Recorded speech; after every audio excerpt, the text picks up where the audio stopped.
Hi, this is Tisch Aitken, and it is May 31st, 2024. If you could please subscribe to my channel, share, and like, it really helps a lot for the algorithm, and I really appreciate it.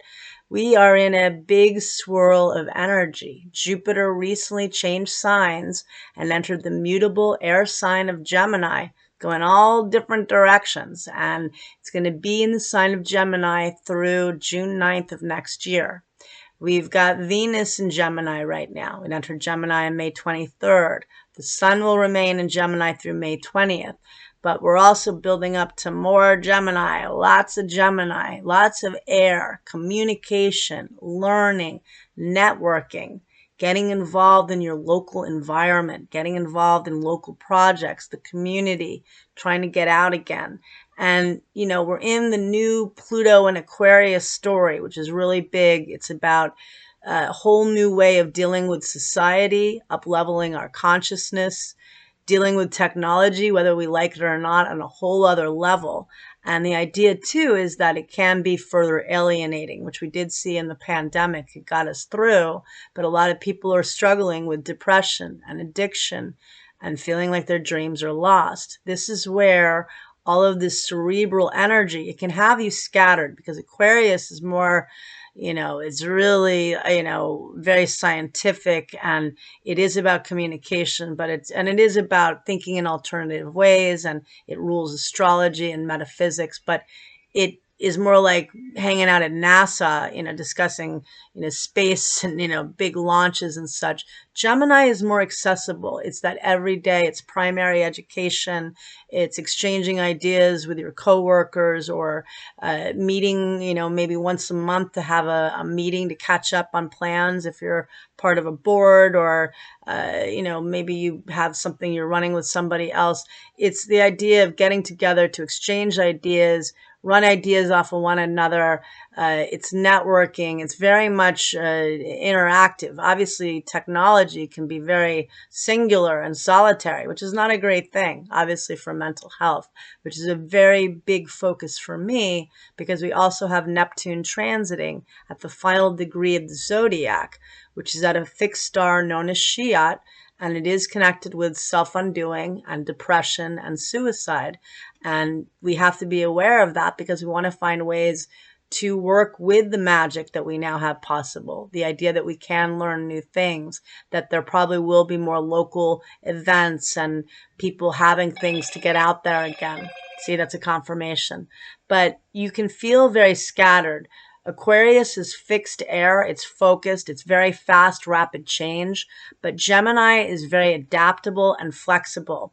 And as we get to the 6th, we're going to have 5 points. We're going to have a new moon in Gemini at 8:36 a.m. Eastern Standard Time. And that new moon will be, oh gosh, I have to look at, I don't normally do this, but it's Gemini, so I'm going to give myself a break. The new moon, I should know this, is at 16 degrees and 18 minutes of Gemini. Now, this new moon is a big deal. It's great. It's got Venus conjunct the Sun. We've got Mercury and Jupiter conjunct. You've got Jupiter's trining Pluto in the sky, which is a very actualizing, empowering aspect. Good for dealing with wealth, good for dealing with healing, good for dealing with empowering yourself in an optimistic way. Mercury enters the sign of Gemini on the morning of the 3rd. And then it's going to, let's see, we've got Jupiter trining Pluto on the 2nd. See, there's so much scattered information. So you have to bear with me and with yourself and other people.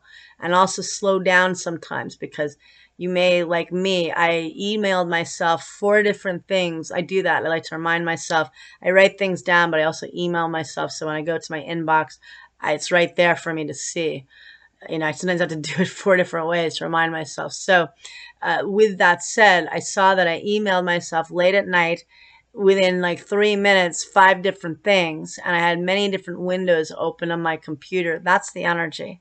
I also want to honor my mother today. It is her birthday. It would be her birthday. Her God, her 93rd birthday. She was May 31st, and her name was Kathy, and we used to call her Chatty Kathy. She was really a good embodiment of Gemini in the fun way. She was very lighthearted, very youthful and fun, and we grew up in Manhattan. Well, I did, not she didn't, but and so my mother, because Gemini is very much about neighborhoods, she always was into opening the windows, bringing in the air. Gemini's an air sign. She'd get mad if the windows weren't open, but not mad, but she wanted fresh air for anxiety and stress relief.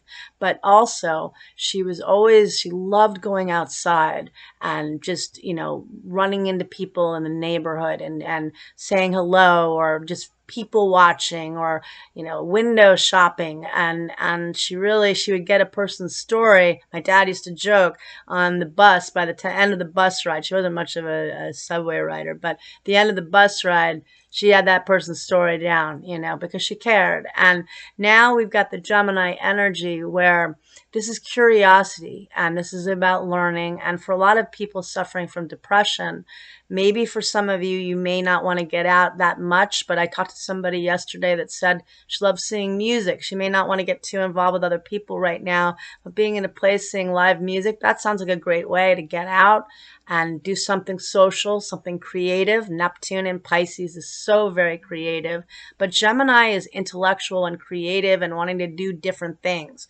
And so whether it's local fairs, the weather's nice now. It's not officially the beginning of summer, but after Memorial Day weekend, at least in the United States, it is basically the beginning of summer. So people are doing things. The weather's nice. It's bursting with ideas, but you may feel like me, where you're emailing yourself 5 different things. Jupiter is in its detriment. It is a benefic. It is a lucky planet, but it's in its detriment in Gemini. And so with that said, it can get a little too overwhelming and scattered, where you may have too many things going on at once. Maybe you talk too much, like I am right now, babbling, but that's okay, because I will bring it down. I'm meditating a lot. This is very good energy to try to quell your thoughts, because you will be racing around. My mind mirrors my 2 kittens. They are almost 10 months old, and they are brothers, and they're always running around in a whirlwind. And that's my mind right now. Might be your mind as well. But it also is, they're having a really good time. Usually I'm having a good time with it.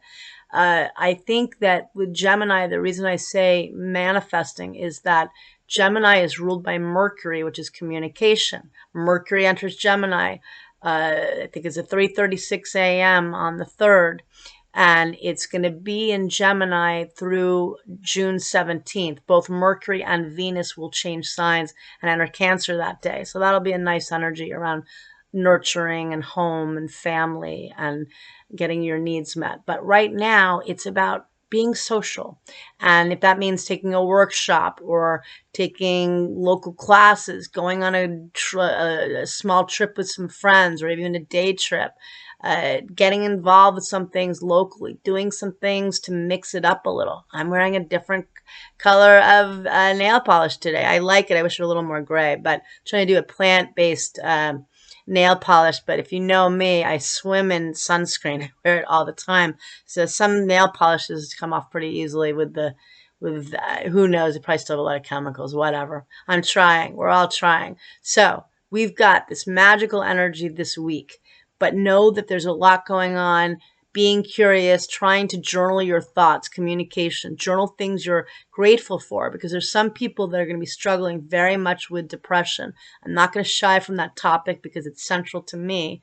Neptune at the final degree of the zodiac is a difficult placement, and we're dealing with that, through September 1st and then on and off next year. And they're going to get closer. Saturn and Neptune are co-present in Pisces, which has not happened since 1848. They will get closer in the sky next March, around late winter, early spring. And so with that said, we really want to pay attention to people struggling.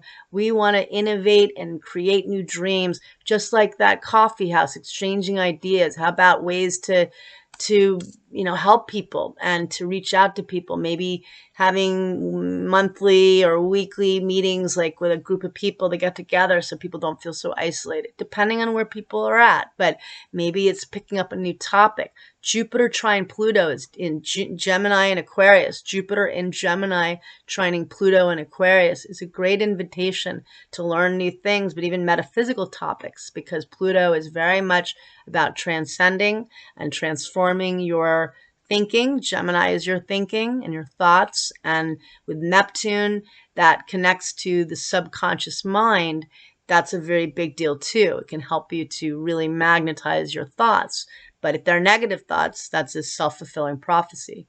And the Venus star point occurs, and I will talk more about that on Tuesday because I am scattered, but basically every 4 years Venus star point occurs in Gemini, and every 8 years it completes its cycle, because every 9.5 months Venus forms a star point. It meets up with the sun.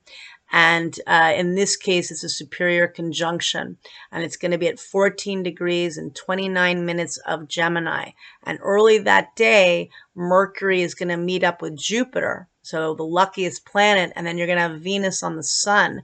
And this is a really big deal. It's, it is squaring where Saturn's going to station. And it is also the new moon itself at 16 degrees Gemini is also squaring where Saturn is going to station within a few degrees, because Saturn will get as far as 19 mutable, 19 degrees of Pisces. Saturn is reality. It's the roadblock, but it's saying, okay, definitely you want to expand, you want to connect to the dream, but how do you structure this? You don't want to be like in the gold rush in 1848, when Saturn and Neptune were last co-present, when a lot of people just went off to make money. A lot of them did not. Most did not. So you want to be grounded. This is not grounding energy. So I have been up late a lot recently, but I'm meditating a lot because at least it's connecting me to magic more than I always do. But I'm spending about 30 minutes a night. That may be at 2 in the morning, which is not great, but I'm committing to that because I want to find magic in a broken time. I encourage you to do that too. Get out there. This Venus star point is magical. The new moon in Gemini, I will talk more about this stuff, but I'm mentioning the scattered energy, giving yourself permission to float in different ways and to morph in different ways. The great thing about Gemini is it is very adaptable and flexible. You're going to have to be more flexible. Twists and turns, plans changing, all of that, right? But learning, when you learn, you often get out of your depression or out of your situation. Connecting with other people helps depression. Also, just raises the vibe. You need to raise the vibe, okay? So this new moon occurs on the 6th at 8:37 a.m. Eastern Standard Time at 16 degrees of Gemini. And we're having a lot of beautiful magic with that. Jupiter's still forming a beautiful angle to Pluto. That is, a trine is Jupiterian in its energy. It's very positive, very lucky and flowing. We can transform and bring our learning, connections, and dreams to a whole other level. We can co-create with this. It's not going to always be easy. At times it's going to be scary, but we can do it. So more to come. Getting grounded. I'm going to write a big article on all of this on the new moon and such. You definitely want to set intentions, plant new seeds, do the law of abundance. I will write an article. I will, write about the law of abundance. But both on the 4th, you want to definitely set intentions. If you have other people to do it with, that's even better. And on the 6th, the new moon, early in the morning, 8:37 a.m., I would do both. And good luck to you, and let's learn.